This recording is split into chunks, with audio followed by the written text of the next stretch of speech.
يا عبادي الذين أسرفوا على أنفسهم لا تقنطوا من رحمة الله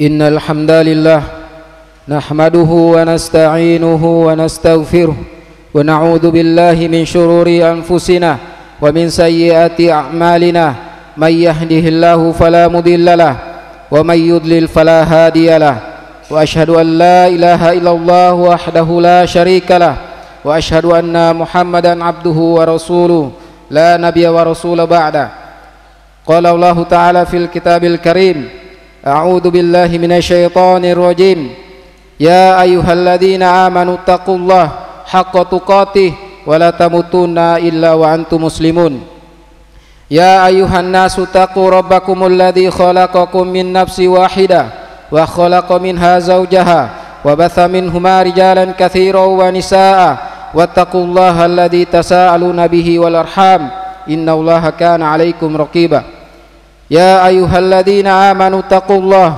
وقولوا قولا سديدا يصلح لكم أعمالكم ويغفر لكم ذنوبكم ومن يطع الله ورسوله فقد فاز فوزا عظيما أما بعد فإن أصدق الحديث كتاب الله وخير الهدي هدي محمد صلى الله عليه وسلم وشر الأمور محدثاتها وكل محدثة بدعة وكل بدعة ضلالة وكل ضلالة في النار Ma'asyiral muslimin rahimani wa rahimakumullah.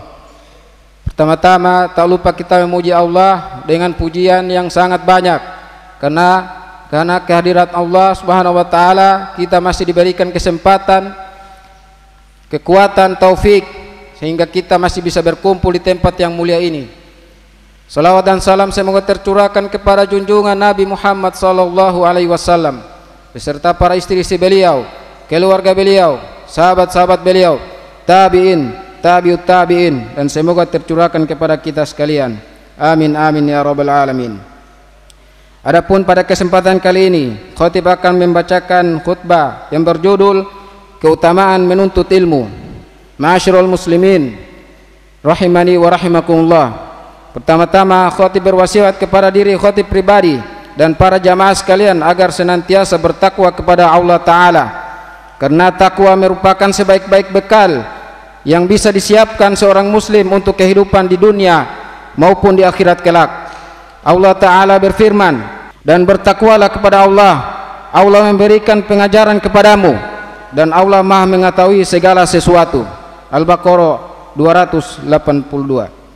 Ketahuilah wahai saudaraku bahwa di dalam menuntut ilmu syar'i dan mengajarkannya, keduanya sama-sama memiliki kedudukan yang sangat tinggi dan agung, dan keduanya sangatlah penting bagi kehidupan seorang muslim. Dengan kedua hal tersebut, seorang muslim bisa meraih banyak sekali kebaikan dan keutamaan. Dalam proses menuntut ilmu dan mempelajarinya, Allah Ta'ala memerintahkan nabinya untuk senantiasa berdoa dan meminta kepada Allah agar diberikan tambahan ilmu. Allah Ta'ala tidak pernah memerintahkan nabinya untuk meminta diberikan kelebihan sesuatu kecuali ilmu syar'i. Sungguh hal ini menunjukkan bahwa ilmu harus diutamakan dari yang selainnya. Allah Ta'ala berfirman, wa qur rabbi zidni ilman, dan katakanlah wahai Muhammad, ya Tuhanku tambahkanlah ilmu kepadaku. Surat Toha ayat 114. Ayat ini penuh dengan kemuliaan, mengembirakan mereka yang menuntut ilmu, memecut kembali semangat yang melemah saat sedang malas dan membangkitkan kembali usaha serta kerja keras di dalam mempelajarinya. Karena Nabi sallallahu alaihi wasallam yang membawa dan menyampaikan wahyu Allah kepada seluruh manusia saja masih dan senantiasa diperintahkan untuk berdoa meminta diberikan tambahan ilmu. Lalu bagaimana halnya dengan kita yang tentu sangat jauh sekali keutamaan dan kedudukannya dari Nabi sallallahu alaihi wasallam? Jamaah yang dimuliakan Allah Ta'ala, ketahuilah bahwa orang yang berilmu selangkah lebih dekat kepada Rabb-Nya. Allah Ta'ala berfirman, apakah kamu orang musyrik yang lebih beruntung Ataukah orang yang beribadah pada waktu malam dengan sujud dan berdiri karena takut kepada azab akhirat dan mengharapkan rahmat Tuhannya? Katakanlah, apakah sama orang yang mengetahui dengan orang yang tidak mengetahui? Sebenarnya hanya orang yang berakal sehat yang dapat menerima pelajaran. Quran surat Az-Zumar ayat 9. Pada ayat tersebut Allah menjelaskan bahwa orang berilmu lebih mulia di sisi Allah Subhanahu wa taala daripada orang yang tidak berilmu, dan kedudukan mereka tentu saja lebih tinggi dari sisi Allah taala. Sebagaimana disebutkan di dalam surat Al-Mujadalah, Allah taala berfirman, yarfa'illahu alladhina amanu minkum walladhina utul ilman darajat wallahu bima ta'maluna khabir. Allah akan mengangkat derajat orang-orang yang beriman di antaramu dan orang-orang yang diberi ilmu beberapa derajat, dan Allah maha teliti apa yang kamu kerjakan. Mujadalah ayat 11.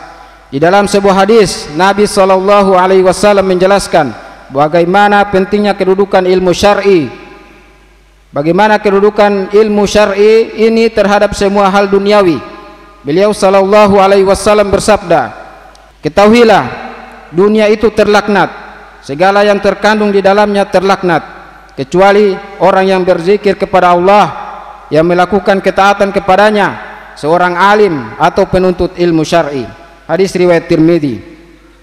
Imam Asy-Syafi'i rahimahullahu taala bahkan mengaitkan kebahagiaan dunia dan akhirat dengan ilmu. Beliau rahimahullah berkata, man aradad dunya fa alaihi bil ilmi wa man aradal akhirata fa alaihi bil ilmi.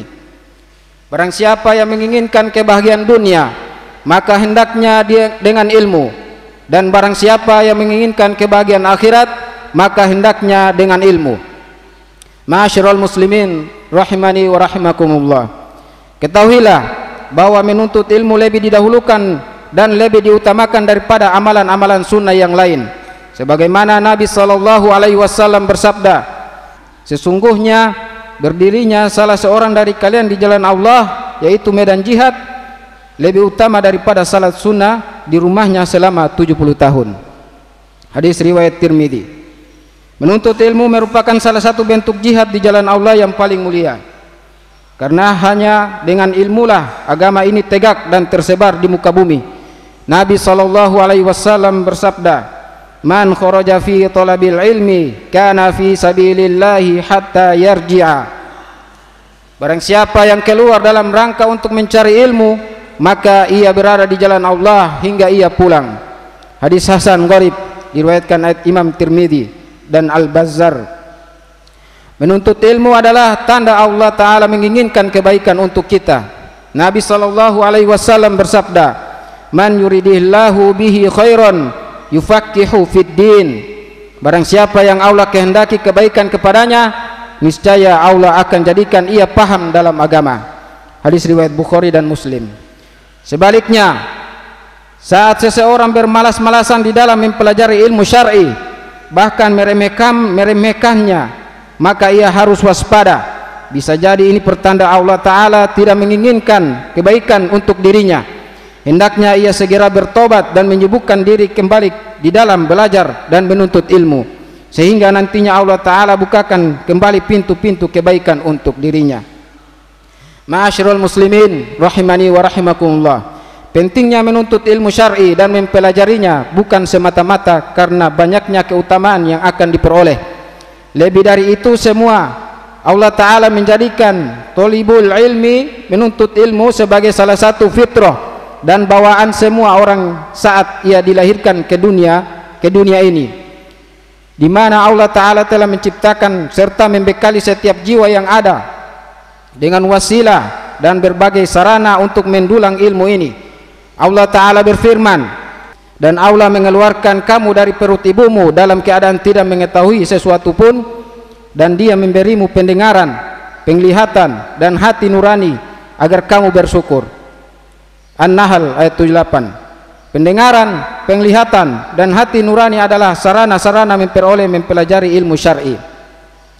Allah Ta'ala telah melimpahkan nikmat ini semenjak kita masih di dalam kandungan. maka sudah menjadi kewajiban dan keharusan kita untuk mensyukurinya dan memanfaatkan semua kenikmatan tersebut dengan sebaik-baiknya. Berusaha untuk memperdalam pengetahuan dan keilmuan agama Islam kita, mempelajari apa-apa yang menjadi kewajiban kita, dan memaksimalkan waktu yang ada untuk terus-menerus duduk di majelis ilmu. Ma'asyiral muslimin rahimani wa rahimakumullah, tentu saja semua keutamaan yang telah kita sebutkan tidak akan bisa diraih kecuali oleh mereka yang ikhlas dan mengamalkan ilmu yang telah ia pelajari. Hanya berilmu dan semangat belajar saja tidak cukup. Semuanya harus dibarengi dengan keikhlasan dan realisasi atas apa yang telah kita pelajari, karena di akhirat nanti pun kita akan dimintai pertanggungjawaban atas ilmu yang kita pelajari. Kedua kaki seorang hamba tidak akan bergeser dari tempatnya untuk dihisap hingga ia ditanya mengenai hidupnya, untuk apa ia habiskan, tentang ilmunya, apa yang dia lakukan dengannya, tentang hartanya, dari mana dia memperolehnya, untuk apa ia belanjakan, tentang tubuhnya, apa ia pergunakan. Hadis riwayat Tirmidzi, Ad-Darimi, Al-Baihaqi.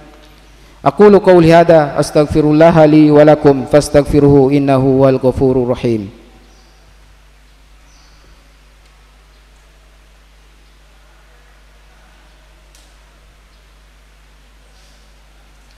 Alhamdulillah hamdan katsiran thayyiban mubarakan fih kama yuhibbu rabbuna wa yarda, wa asyhadu an la ilaha illallah wahdahu la syarikalah, wa asyhadu anna Muhammadan abduhu wa rasuluh. Amma ba'd. Ma'asyiral muslimin rahimani wa rahimakumullah, ketahuilah bahwa sesungguhnya ilmu syar'i ini tidak akan sampai kepada kita dan tidak akan bisa kita pahami kecuali karena peran penting dan andil besar para ulama, asatiza dan guru-guru yang telah mengabdikan kehidupannya untuk membela ilmu syar'i, mendakwakannya dan menyebarkannya ke seluruh penjuru dunia. Sungguh mereka itulah sebenar-benarnya pewaris para nabi, pemikul ajarannya dan pembela kitab sucinya. Nabi SAW bersabda, sungguh para ulama adalah pewaris para nabi, dan sungguh para nabi tidak mewariskan dinar dan dirham, mereka hanyalah mewariskan ilmu. Maka siapa saja yang mengambilnya, ia telah mengambil bagian yang melimpah. Hadis riwayat Abu Daud, At-Tirmidzi. Bagi mereka yang menyebarkan, mengajarkan dan mendakwakan ilmu ini, maka Allah Ta'ala menjanjikan balasan yang sangat agung. Nabi SAW bersabda, man dalla ala khairin falahu mithlu ajrin fa'ilihi.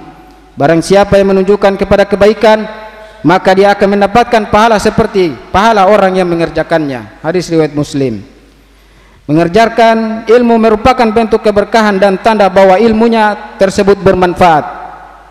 Nabi SAW pernah mengatakan, idza mata banu adam in qata'a amaluhu illa min thalathatin, shadaqatun jariyatun aw ilmun yuntafa'u bihi aw waladun solihun yad'u lahu.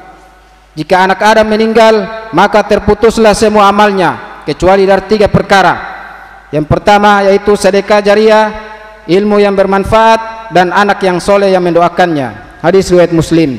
Dari hadis ini kita bisa belajar bahwa salah satu investasi amal yang akan berguna di saat kita telah meninggal dunia dan pahalanya tidak akan terputus adalah mengajarkan ilmu syar'i yang sudah pernah kita pelajari.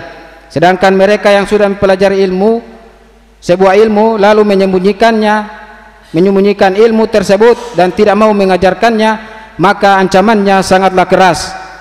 Nabi SAW bersabda, siapa saja yang ditanya tentang suatu ilmu lalu ia menyembunyikannya, maka akan diberikan pada hari kiamat penutup mulut dari api neraka.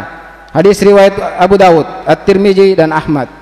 Di hadis yang lain Nabi SAW bersabda, perumpamaan orang yang menuntut ilmu lalu ia tidak menyampaikannya seperti orang yang menumpukan hartanya dan tidak mengeluarkan zakatnya. Hadis riwayat Tabrani. Di akhir khutbah ini marilah kita berdoa kepada Allah Subhanahu wa taala. Mari semoga Allah senantiasa membimbing kita menuju jalan yang benar, memberikan kita rasa yang semangat dan antusias di dalam mendalami dan mempelajari ilmu syar'i yang mulia ini. Kita semua juga berdoa semoga Allah Ta'ala menghindarkan kita dari ilmu yang tidak bermanfaat, memberikan kita kekuatan untuk senantiasa menyampaikan kebenaran yang telah kita pelajari dan tidak menyembunyikannya. Inna Allaha malaikatahu yusalluna 'alan nabi ya ayyuhalladzina amanu sallu 'alaihi wa sallimu taslima. Allahumma salli ala Muhammad wa ala ali Muhammad kama sallaita ala Ibrahim wa ala ali Ibrahim wa barik ala Muhammad wa ala ali Muhammad kama barakta ala Ibrahim wa ala ali Ibrahim innaka Hamidum Majid.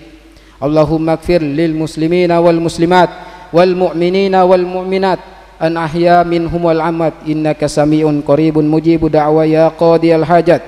Allahumma inna na'udzubika min ilmin la yanfa' wa min qalbi la yakhsha wa min nafsi la tashba wa min du'ain la yusma. Rabbana atina fid dunya hasanah wa fil akhirati hasanah wa qina adzabannar wa akhiru da'wana anil hamdulillahi rabbil alamin wa aqimis shalah. قل يا عبادي الذين أسرفوا على أنفسهم لا تقنطوا من رحمة الله